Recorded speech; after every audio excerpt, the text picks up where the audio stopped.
Hello everyone, welcome back to Sri Bala వంటలు. ఈరోజు మన వీడియోలో కమ్మగా నోరు నుంచి ప్రసాదం బూరెల్ని ఈజీగా పర్ఫెక్ట్గా ఎలా చేయాలో ఈ వీడియోలో చూద్దామండి. తక్కువ టైంలో తేలికగా చేయాలంటే ఇలా ప్రసాదం బూరెల్ని చేయండి. పండుగలకు కానీ స్వీట్ తినాలనిపించిన ఈజీగా చాలా తక్కువ టైంలో చేయవచ్చు. పైన క్రిస్పీగా లోపల సాఫ్ట్గా చాలా బాగుంటాయండి. మరైతే లేట్ చేయకుండా మనం ప్రాసెస్లోకి వెళ్ళిపోదాం. ఈ కమ్మనైన ప్రసాదం బూరెలను ఎలా ప్రిపేర్ చేసుకోవాలి అన్నది ప్రాసెస్లో చూసేద్దాం. స్టవ్ ఆన్ చేసి ఒక ప్యాన్ పెట్టేసుకొని ఒక 2 టేబుల్ స్పూన్లు నెయ్యి వేసుకోవాలి. నెయ్యి కరిగిన తర్వాత ఒక 2 టేబుల్ స్పూన్లు పచ్చి కొబ్బరిని చిన్న పీసెస్గా కట్ చేసి వేసేసుకొని వేయించుకుందాం. మరో 2 టేబుల్ స్పూన్లు జీడిపప్పును కూడా వేసేసుకొని వేయించుకోవాలి. ఈ పచ్చి కొబ్బరి ముక్కలు జీడిపప్పు ముక్కలను వేసేసుకున్నామంటే బూరెలు తింటున్నప్పుడు మధ్యలో తగులుతూ టేస్ట్ చాలా బాగుంటాయి. ఇలా వేయించేసుకొని సపరేట్గా ఒక బౌల్లో తీసేసుకుందాం. ఇక నెయ్యి వేయాల్సిన అవసరం లేదు, ఆ ఉన్న నెయ్యి సరిపోతుంది. 1 గ్లాసు గోధుమ రవ్వను వేస్తున్నాను. లో ఫ్లేమ్లో గోధుమ రవ్వ మంచి అరోమా వచ్చేంత వరకు వేయించుకోవాలి. కలుపుకుంటూనే వేయించుకోవాలండి, లేదంటే మాడిపోతుంది. ఇంకో పక్క ఒక గిన్నెలో 1 గ్లాసు రవ్వకి 3 గ్లాసుల వాటర్ వేసేసుకొని వాటర్ని బాయిల్ చేసుకోవాలి. రవ్వ కూడా మనకు బాగా వేగిపోయింది. చూడండి, మంచి స్మెల్ వస్తూ కొంచెం తెల్లగా అయింది కదా.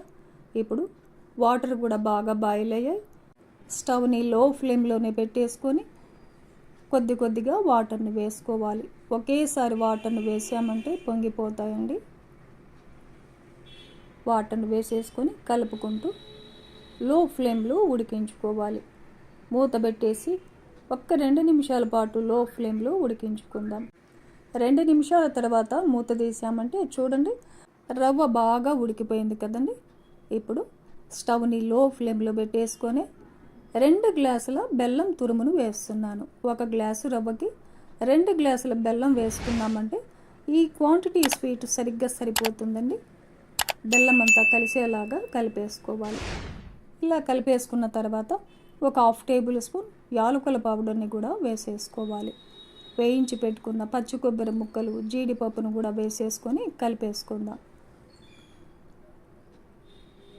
ఇలా కలిపేసుకొని మూత పెట్టేసి మరో 2 నిమిషాల పాటు లో ఫ్లేమ్లో ఉడికించుకోవాలి.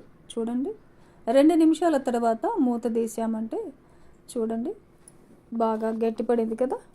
ఇప్పుడు మరో 2 టేబుల్ స్పూన్లు నెయ్యి వేస్తున్నాను. నెయ్యి ఎంత ఎక్కువ వేసుకుంటే అంత బాగుంటాయి అన్నమాట బూరెలు. ఈ నెయ్యి అంతా బాగా కలిసేలాగా కలిపేసుకుందాం. చూడండి, ప్యాన్ నుంచి సపరేట్ అవుతూ కొంచెం జిగురుగా పాకంలాగా అలా అనిపిస్తుంది అన్నమాట.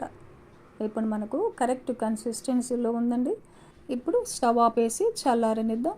ఈ లోపల పైపిండిని కలిపేసుకుందాం. ఒక మిక్సింగ్ బౌల్ పెట్టేసుకొని అదే గ్లాస్తో 1 గ్లాసు గోధుమ పిండి వేస్తున్నాను. 1/2 గ్లాసు బియ్య పిండి వేసేసుకోవాలి. బియ్య పిండి వేయడం వల్ల క్రిస్పీగా ఉంటాయి బూరెలు. చిటికెడంతా సాల్ట్ వేసుకొని ఒక 2 టేబుల్ స్పూన్లు చక్కెర వేసుకొని ఒక 1/2 టేబుల్ స్పూన్ కుకింగ్ సోడా వేసుకోవాలి. 1 టేబుల్ స్పూన్ నెయ్యి కానీ ఆయిల్ కానీ వేసేసుకొని ఈ మొత్తాన్ని బాగా కలిపేసుకుందాం. ఇప్పుడు కొద్దిగా వాటర్ని వేసుకుంటూ కలిపేసుకోవాలి. మరి గట్టిగా లేకుండా మరీ లూజ్గా లేకుండా కలిపేసుకోవాలి. ఎక్కడ ఉండలు అనేటివి లేకుండా కొద్దిగా వాటర్ వేసుకుంటూ కలుపుకోవాలి. చూడండి, ఇలా కలుపుకోవాలన్నమాట. కరెక్ట్ కన్సిస్టెన్సీది, గట్టిగా లేకుండా మరీ లూజ్గా లేకుండా ఈ కన్సిస్టెన్సీలో కలుపుకొని పెట్టుకోవాలి. ఈ లోపల కేసరి కూడా చల్లగా తయారైంది. కొద్దిగా గోరువెచ్చగా ఉన్నప్పుడే ఇంకొకసారి గరిటెతో బాగా కలిపేసుకొని సగం కేసరిని బూరెల్లాగా తయారు చేసుకుని సగం కేసరి ప్రసాదంలాగా 2 రకాల ప్రసాదాల్లాగా కూడా దేవుడికి నివేదనగా సమర్పించుకోవచ్చు. ఇప్పుడు కొద్దిగా కేసరిని తీసుకొని బాల్స్ లాగా తయారు చేసుకోవాలి. మనకు నచ్చిన సైజులు పెద్ద బూరెలు కావాలంటే ఇంకొంచెం పెద్దవిగా కూడా తయారు చేసుకోవచ్చు బాల్స్ని. ఇలా మొత్తం అంతా కూడా బాల్స్ లాగా రెడీ చేసుకోవాలి. ఇప్పుడు స్టవ్ ఆన్ చేసుకొని డీప్ ఫ్రైకి సరిపడా ఆయిల్ పెట్టేసుకొని ఆయిల్ బాగా వేడైన తర్వాత తయారు చేసి పెట్టుకున్న బాల్స్ని ఒక్కొక్కటిగా వేసుకుంటూ పిండితో అన్ని వైపులా కోట్ చేసుకోవాలి.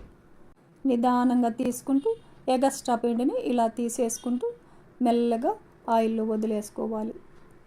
ఇలాగే ఆయిల్కు సరిపడా వేసేసుకొని మీడియం ఫ్లేమ్లో వేయించుకోవాలి.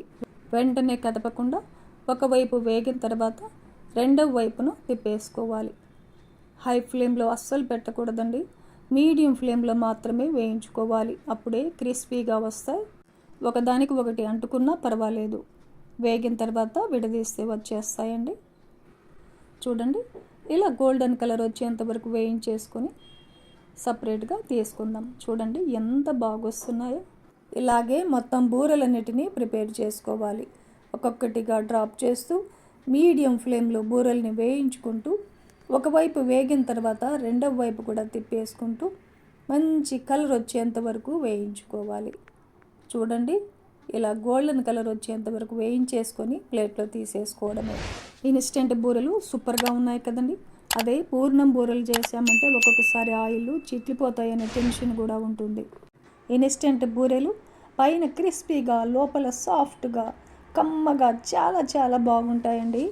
మధ్య మధ్యలో పచ్చి కొబ్బరి ముక్కలు, జీడిపప్పు పరుకులు తగులుతూ ఇంకా ఇంకా తినాలనిపించేంత కమ్మగా చాలా చాలా బాగుంటాయండి. చూశారు కదండి ప్రసాదం బూరెల్ని. ఈ ప్రాసెస్లో మీరు కూడా ఇంట్లో ప్రిపేర్ చేసి ఏ పండుగలకైనా ఏ దేవతలకైనా నైవేద్యంగా సమర్పించవచ్చు. ఈ వీడియో నచ్చితే లైక్ చేయండి, షేర్ చేయండి, సబ్స్క్రైబ్ చేయండి. థ్యాంక్ యూ అండి. Thanks for watching.